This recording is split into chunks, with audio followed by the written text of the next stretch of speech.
nandito lang tayo sa bahay, naisipan ko na i-share sa inyo yung naging paborito ko lately hanggang ngayon. Yung una kong i-share sa inyo yung paborito ko sa aming bahay. Na-happy talaga ako all the time na pupunta ako sa aming kitchen. Yung aming plant doon, grabe siya ka-huge. Ang laki niya talaga and ang healthy. Sana hindi ko siya mamatay. And yung pangalawa na paborito ko ay yung mga candles ko. Nabili ko 'to siya sa Rusta. Sisindihan ko 'to siya kapag magawa ako ng tea or mag-coffee ako or kapag nandoon ako sa kitchen. Same-same lang 'to siya ng amoy pero iba yung lagayan and yung size. Ginagamit ko 'to siya kapag nag-journal ako or magsulat ako ng to-do list doon sa computer room namin. Ang pangatlo kong paborito dito sa aming bahay ay yung lamp. Ay, grabe talaga siya ka-cozy. Excited na ako sa ngayon na mag-dark, hindi na ako nasa-sad. Masyado, may times na ma-sad pero hindi siya same nung last month. Yung pang-apat ay yung aming upuan, yung bago nating nabiling furniture nitong full na season lang. Na-enjoy ko talaga siya. So, yung paborito ko naman na ng supplements, may multivitamins ako na tinitake and si Habin din nag-take siya. And then, vitamin D, need talaga kay wala labang haring araw, no? So, kailangan natin. And then, magnesium. Naka-help talaga to sa akin sa pagtulog ng mahimbing. Na-feel ko lang na hindi na ako masyadong pagod. Kahit bitaw sa ngayon talaga marami akong ginagawa, lagi akong palabas-labas, ang dami kong ini-edit para sa aking TikTok. Nag-try na din akong nag-open ng TikTok, tapos nag-Instagram na din ako, and then sa YouTube, and then naglilinis ako almost everyday sa ngayon ng bahay. Ang dami ko talagang ginagawa. Pero hindi ako masyadong pagod. Mas pagod ako last month na wala ako gaanong ginagawa. And then, kung lagi kayong nag-watch sa aking vlog, alam niyo na mahilig ako sa journal. So, sa first week talaga ng October, nag-journal talaga ako. Wala na akong pili. Sad, happy, and then isa pang paborito para sa ating mental health. Naka-help talaga tong book. And nabasa ko na tong Atomic Habits. Pang second time na natin tong binabasa. Tingnan nyo naman yung pang bookmark ko. Ang cute mang kahoy-kahoy nitong sa diffuser na 'to. So, kinuha ko, ang nilagay ko. Feeling ko aesthetic. And ayaw kasi ni Habi na yung piloon bitaw. Kay masira daw yung book. Ganun siya mag-care sa book. Sa self-care naman tayo, yung unahin natin ay yung tumbler ko. May cover man to and straw. Hindi ko ginagamit kasi parang hindi ako makahinga and konti lang yung mainom ko ng water. Kaya open lang siya. Inom na lang tayo.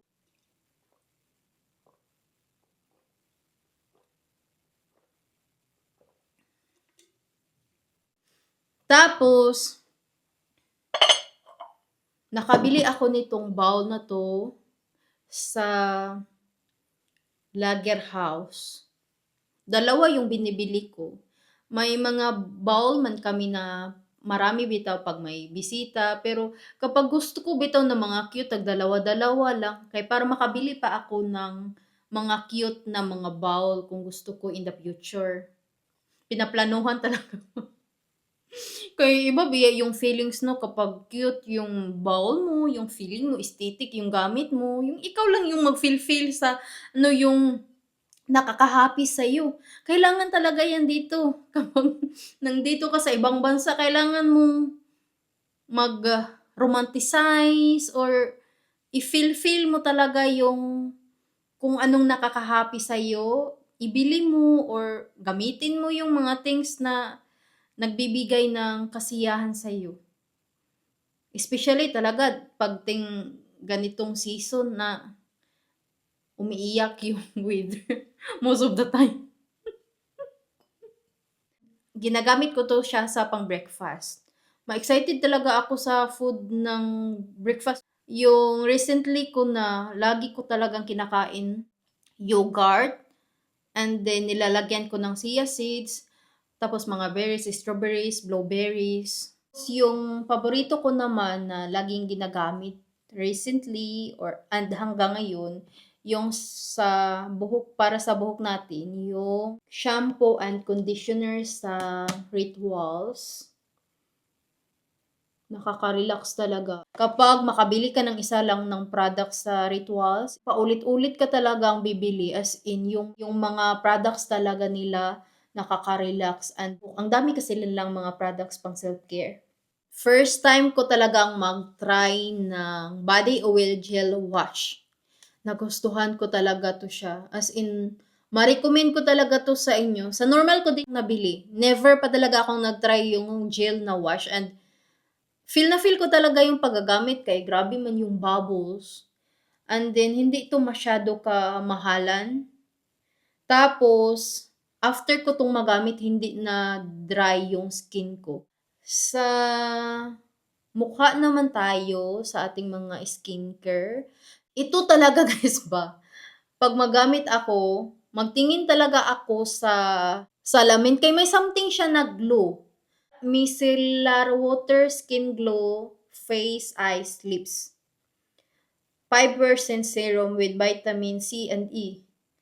Kaya pala, medyo may glow talaga siya after ng paggagamit ko. Pag alis ko ng makeup or pag nag-wash ako ng face ko sa morning and sa gabi, ginagamit ko siya, and may something talaga siyang glow. Kakaiba. Grabe yung explanation. pag, pag ma-appreciate ko bitaw yung bagay, grabe yung expression ko. Lumalabas talaga yung aking energy sa kalauban-looban.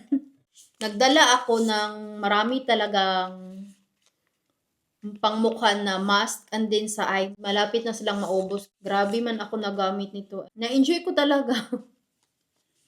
Na-enjoy ko yung pag-take good care sa self ko. May times okay lang sa akin na walang result.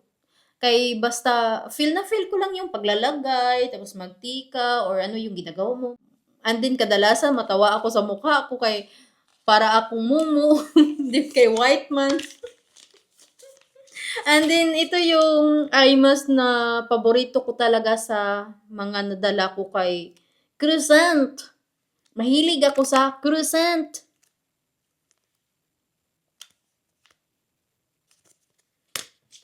And yung ating pang massage sa face. Yung pabango ko na inuubos ko na, itong Gucci. Kay mama daw 'to, nung nandoon si mama sa US tapos naiwan niya. And then may konti pa mang natira, siguro dito na yung natira. So dinadala ko and ginagamit ko kay mama biya. I think ako din yung nagbigay kay mama nito. Makeup na tayo, and then accessories and sa ating fashion. Unahin natin yung pang-eyebrow. Ito ay from Dior. Ang pencil siya. And ang yung nagustuhan ko bito kay maliit siya. And then may brush na siya. Di ko na kailangan maghanap ng brush kapag naglagay ako ng something sa aking kilay. Nahirapan ako mag-Tagalog and mag-think kung ano yung sasabihin ko. And then may cover siya. Di mo na siya kailangan tahalan. Sa Bisaya ba, yung ganun. Yan na siya, oh.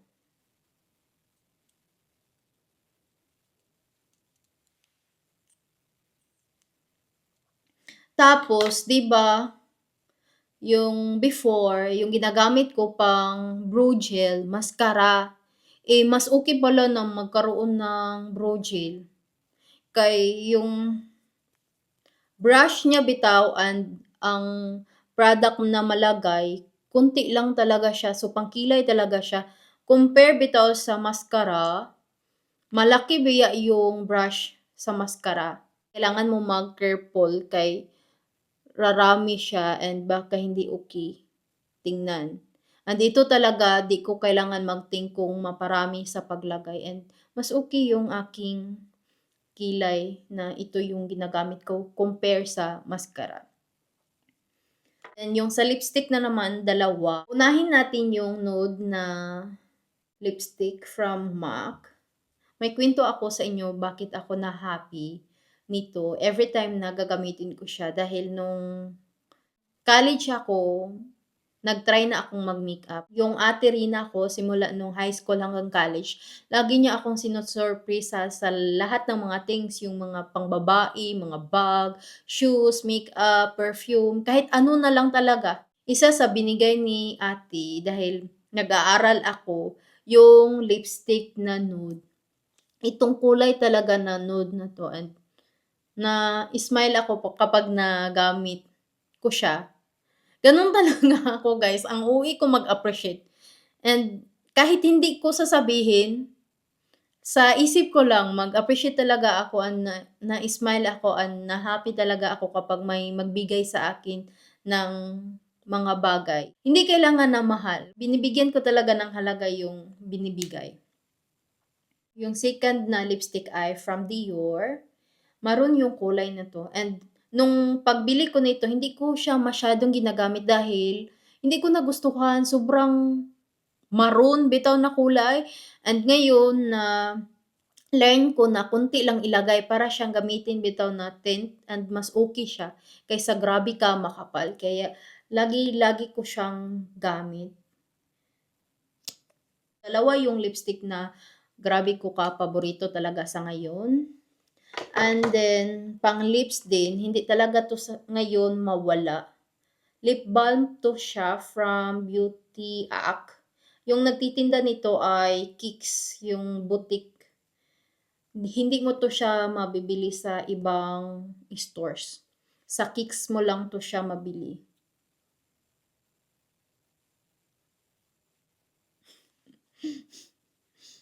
Then yung paborito kong eyeshadow at saka yung blush ay ito. Yung eyeshadow na 'to ginagamit ko pang blush. Neutral yung mga kulay niya. Yung paborito ko na blush sa ngayon ay from Rare Beauty. Ang shade nito ay Worth. Creamy and powder siya so ang bilis lang niyang i-blend. Talaga kadalasan yung gusto ko sa ngayon na kulay, yung orange-orange, mahilig ako sa orange na mga pang-makeup. Sa blush or eyeshadow. Tapos yung sa accessories naman sa buhok, paulit-ulit ko talaga 'to siyang gamit. Ito from Shein. And then ito naman from Kids. Kay Ate Rina man 'to siya. Kaya na-happy ako din gumagamit nito kay bigay man 'to sa aking sister. Bili. Gusto ko talaga 'tong ganitong bracelet na 'to. Pang-autumn talaga 'to siya na accessory. Puwede mo lang siyang ganito pag-style, oh. So, sa fashion na tayo, ang dami kong paborito ngayon. Pinakapaborito ko ang ginagamit ko lagi recently yung unahin natin ay yung shoes. Itong doll shoes na 'to, nabili ko siya sa H&M and comfortable talaga sila na suotin. So, usually talaga yung mga gamit bitaw ng H&M na paninda, yung masakit sa paa, kadalasan yung nabibili ko. Sa sobra bitang magandang quality, nasasaktan ka na. And then yung second na shoes, ito, hindi ako mahilig sa black, pero gustong-gusto ko 'to siya dahil galing 'to sa aking ate and yung brand nito ay Dr. Martin. Dalawa na yung Dr. Martin ko na shoes and galing sila lahat sa aking ate. So, mahilig mag-invest si ate ng mga good na mga gamit and support lang ako and ibigay man niya yan sa akin kapag nasuot niya or may mga gamit talaga siya na hindi nasuot, ibibigay niya sa akin agad-agad. Ang ganda nito suotin and comfy. Sobra talagang comfy niyang suotin. Yung mga ibang things na manifestation ko nag-work dahil may ate ako na mahilig sa aking gusto.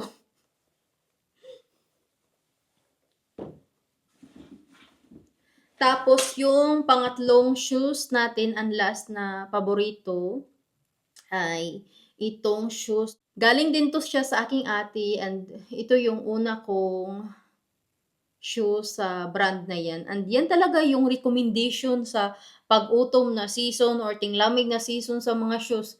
Comfortable kasi siya and ang init sa paa. Medyo mataas siya and gusto ko yung height niya. Para tataas tayo ng konti. 5'2" lang biya tayo kaya need natin ng medyo may heel. Hi, Bunch! Nay, dumating na si Abby. Do artidit, Bobby. Do artidit. They are Fira Shuniye. Denistan Halb Fem. Denistan Halb Fem. Älskling, kan du snälla bara för att jag filmer och sen jag är nästan klar. Bags naman tayo. Yung una ay itong bag na to. Yung brand nito ay Sagis. Nabili ko to siya sa TG Maxx. And si ate talaga yung nakaunang pagkita niya at alam niya talaga yung yung style na gusto kong bilhin sa bag.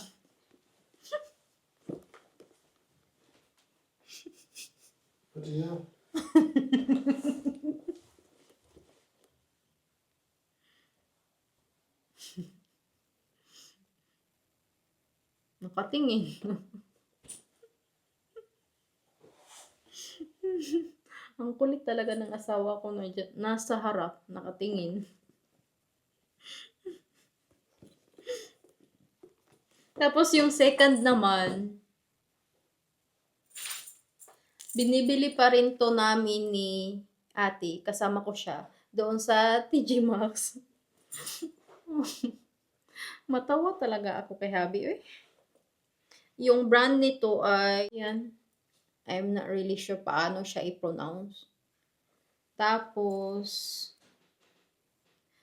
meron na bitaw siyang mga hiwa-hiwa dito. Tiniting ko talaga siya ng mabuti kung bilhin ko. And then, nung tinanong ko kay ate, sabi ni ate, okay lang yan. Maganda naman yung bag. Kaya, binili ko siya. And hindi naman ako nagsisi kahit may hiwa-hiwa na siya. At ang ganda talaga ng quality niya. Kaya siguro din walang bumibili. May hiwa-hiwa na ba? Para na siyang damage. Hindi lang siya makikita sa camera pero may hiwa-hiwa siya. Pero konti lang. And itong bag na to, from Alo, bigay ni ate. Paulit-ulit ko talaga to siyang ginagamit. Nung hindi bitaw ako nag-vlog, my God, everyday ko to siyang ginagamit. May times tiniting ko, my God, masira to kay grabe talaga ako gumagamit nito. As in, gamit na gamit ko talaga to. Thank you, ate. And then last na lang talaga na paborito natin. Itong ating leather na jacket. Oversized siya. Panglalaki talaga to siya. Nagtingin-tingin ako sa H&M ba yung simsing bitaw nito and di ko talaga nagustuhan. Tapos yung gusto ko na leather na jacket, yung parang may gasgas na bitaw, yung vintage and na bili ko to sa Mirror na thrift store. Hindi man siya grabe talaga kamura pero worth it talaga siya. Ang bilis niya lang ma-stylan. Yun lang yung ating paborito, pinaka-paborito. Ang dami ko bang paborito pero yun yung aking pinaka-paborito recently na mga ginagamit ko hanggang ngayon. I hope nag-enjoy kayo nitong vlog na 'to. Thank you for watching guys. I love you so much. Bye-bye.